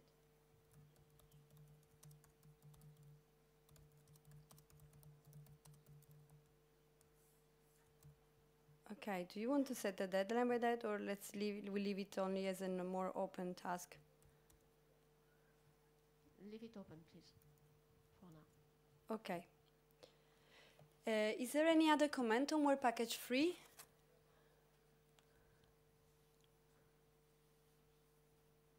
Okay, let's move to work package 4. So the design of the capacity plan. Also, we haven't foreseen. I mean, the deadline is a bit more later. I don't know if you want to start maybe organize a brainstorming on skills or something like that among partners, or if you want to wait for the input for work package 2. Okay. Yeah, we can always coordinate with the definition of the areas. Yeah. And with the 2 and 3, feeding on those information, we'll move forward. Okay. Planning. Okay, sorry, work package 5. It is really starting much later, so next year. So I don't expect any deadline for that. The same for work package 6. I didn't see the need to establish an internal deadline.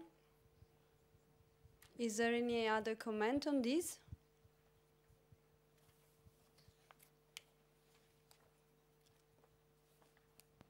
Okay, no comment. The same for work package 7, also because, or yes.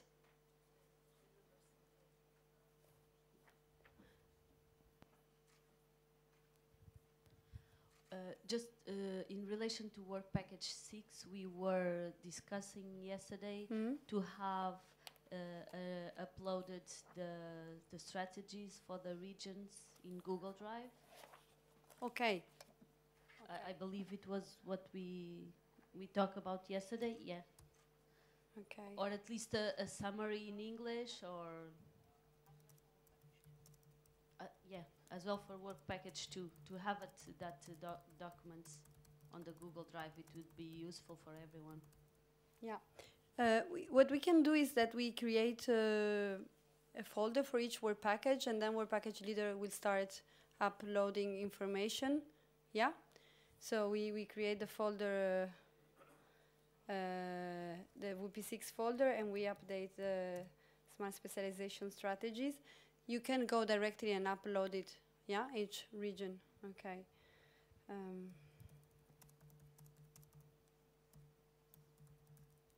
Okay. If you can do it as soon as possible, but I wouldn't set deadline. Anything else on this?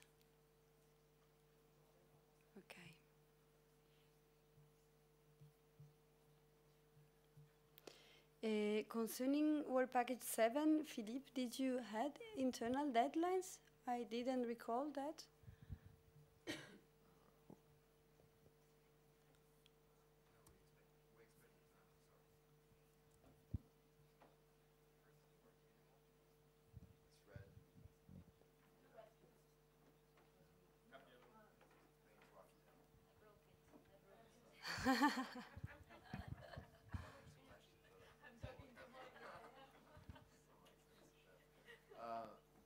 No, we expect, as I was telling you guys yesterday, we expect all of you to complete the Excel template for each region. So with the deadline that is indicated in the map.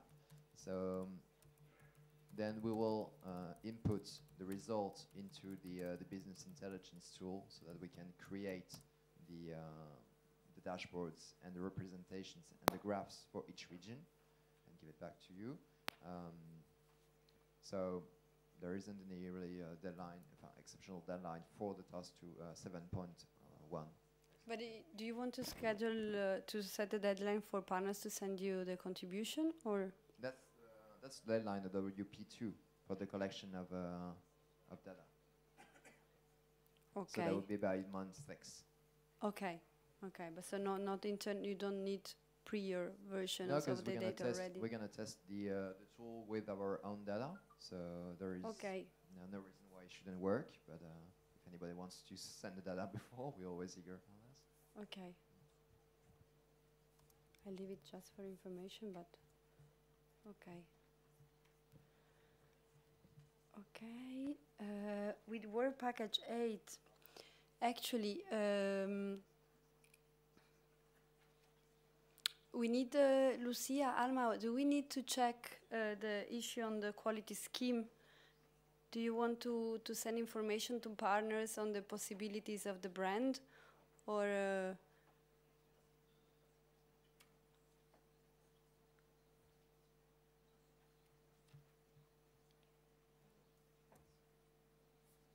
now? Yes. We can make a proposal on the details or the branding.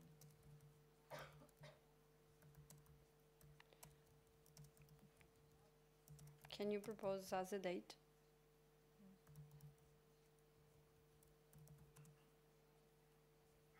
These activities during the first 6 months, right? Yeah. The deliverable is in month 6. End of March. Yeah, great.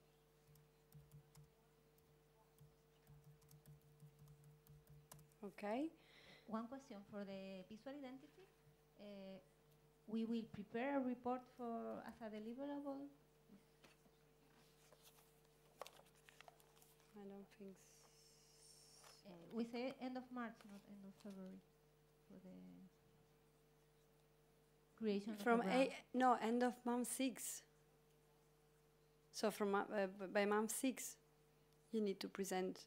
I mean, it's the deliverable. It will include. But what I mean is, we need to write a report because in the proposal is written not a report but a web. No, it's visual identity and promotional material. So in the deliverable, you will put include the image of the logo and the flyer and so on. And another issue that we will circulate as well is the template for the deliverables, because we have the template for the presentation, but this is not the best format for a deliverable. I mean, a Word template. Okay, okay. We circulate it, but no, the only template we have prepared is the template for presentations, the PPT. I saw a template of the deliverable. I thought you have developed. No, then we have done it, and okay, we'll circulate it. Okay. Okay, fine. Is there the other deadline for task 8.3 is end of March, not end of February. We propose end of March. Okay. Okay. With respect to the promotional material, so is there still promotional material that you will develop with respect to what we already have, or not really?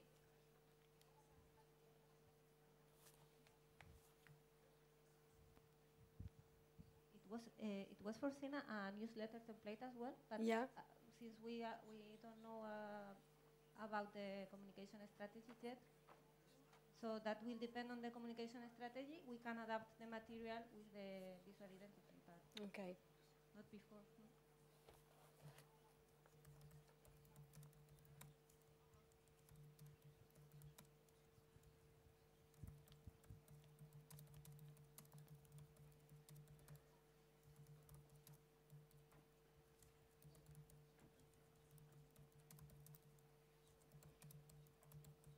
Okay.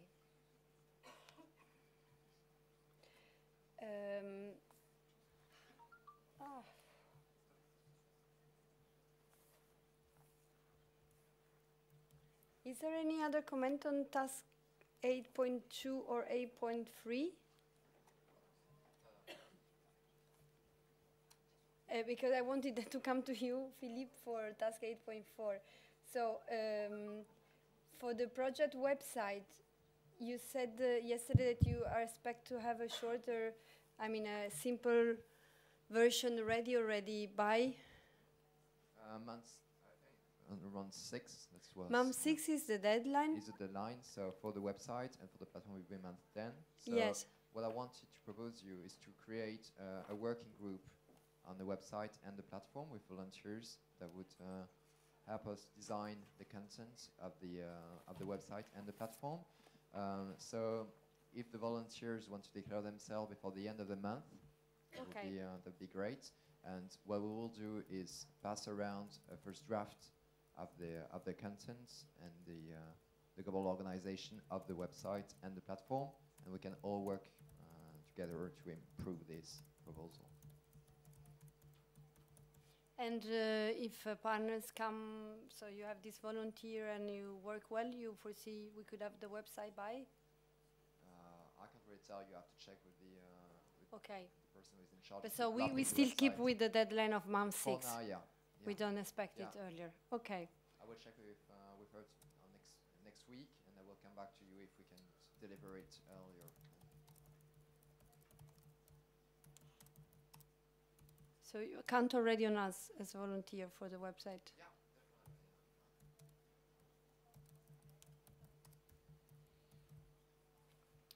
Okay.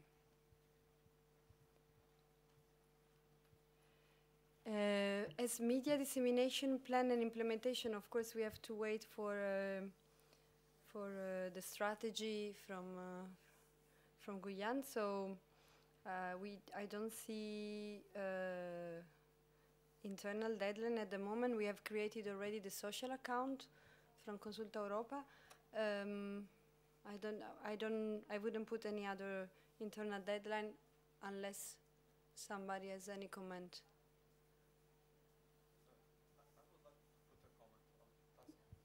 Yes, please. Just about task 8.6.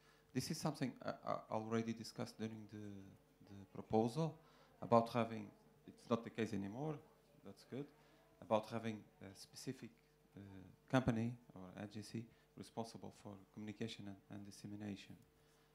It's the partners, that's okay. But for example, task 8.6, if it's someone from Guyane who is organizing conferences and participating in events, if they need to travel a lot, how will they manage to do this? For them it was impossible to come to the kick-off meeting, for example. So, why them? The task leader in this case would need to coordinate the contribution of other partners, and so, it should, for instance, identify or collect information from other partners on the list of events that all partners can attend, and should agree with other partners on a program of potential events that are organized, but will not have the responsibility of attending all the events in representation of the consortium. So I want to make this clear. And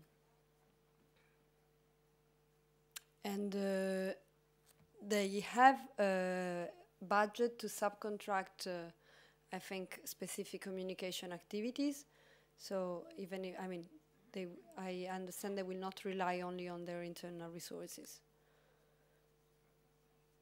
Thanks for the comment in any case. Any other comment on this work package?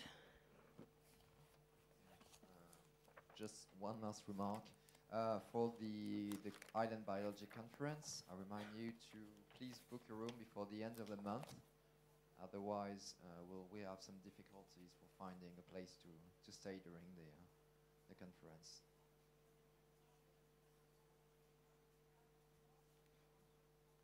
Great. I will make you my personal request for the accommodation. Yeah. Yeah. Do you want me to include it here as? Yeah, that'd be good. We don't need a name for now, but just a number of people, and please book a room with the hotel. That's the main concern, because otherwise we can't guarantee that we'll find stay. Okay, we'll find some place for you, definitely alone, but it will.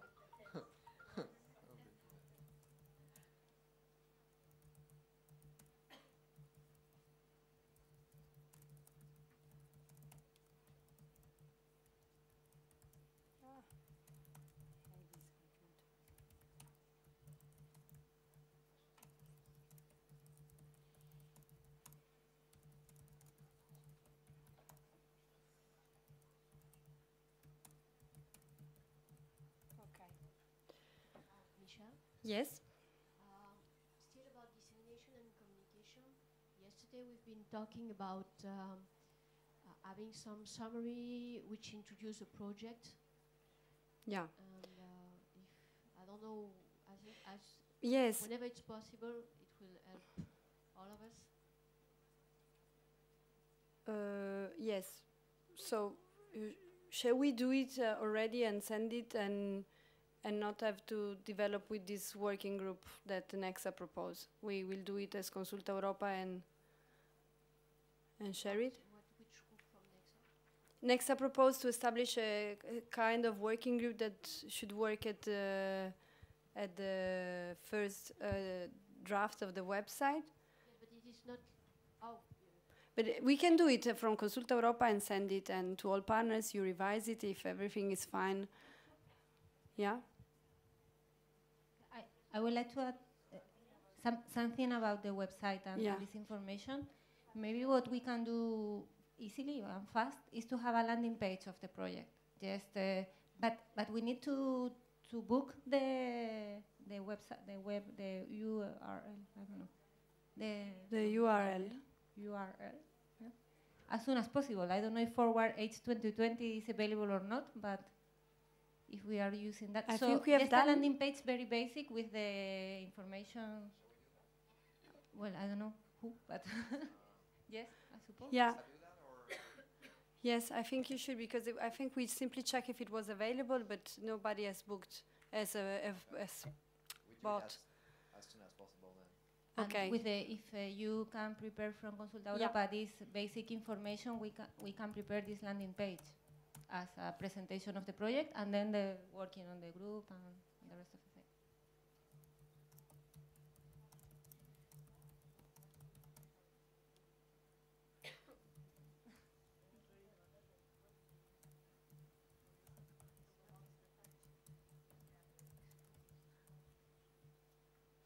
Do you want us to include a small summary from your organization in the summary of the project?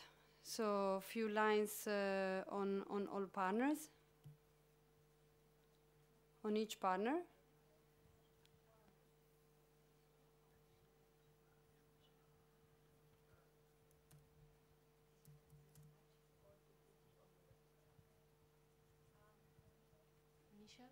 Regarding the summary, it's really to have one page, like a fact sheet. Only that? Yes.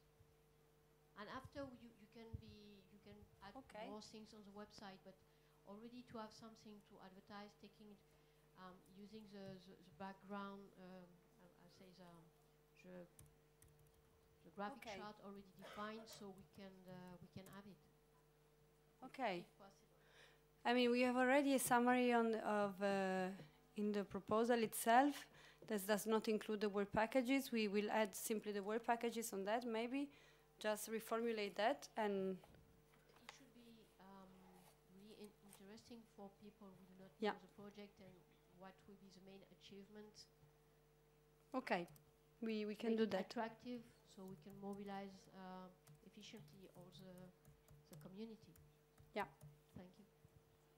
I set February 25th as deadline because we have the management plan and the ethics and the data management, but okay. Thanks for the reminder. Other comments on this work package? Okay. Yes.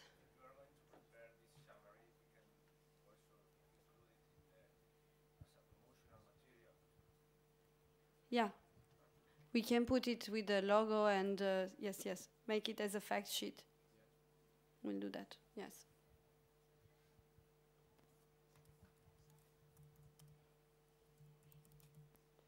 Okay.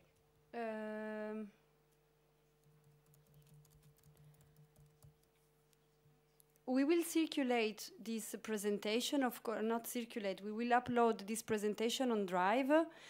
Still, we will elaborate a Word document in which we'll recall all the deadlines that we have agreed, so that apart from this presentation.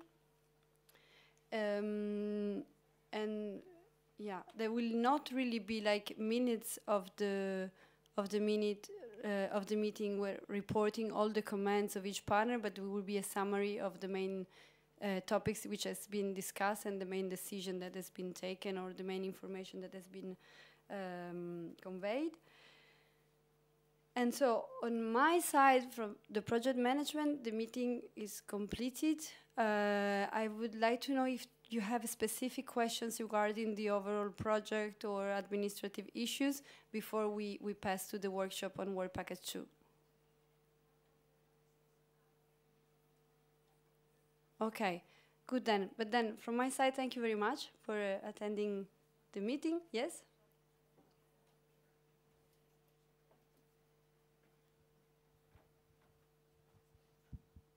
Thank you. Will it be possible to download on the Google Drive the copy of the list of the signature? Sometimes for some people it is necessary to... The consortium agreement, you mean? No, not the consortium, the list of the participants with the signature. Yes, yes, we will upload that as well.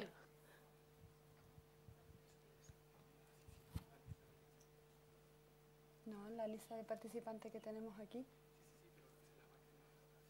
Vale, pero no. Perfecto. Okay, but then thank you very much. We move to another room for the workshop on Work Package 2. So follow them. Thank you.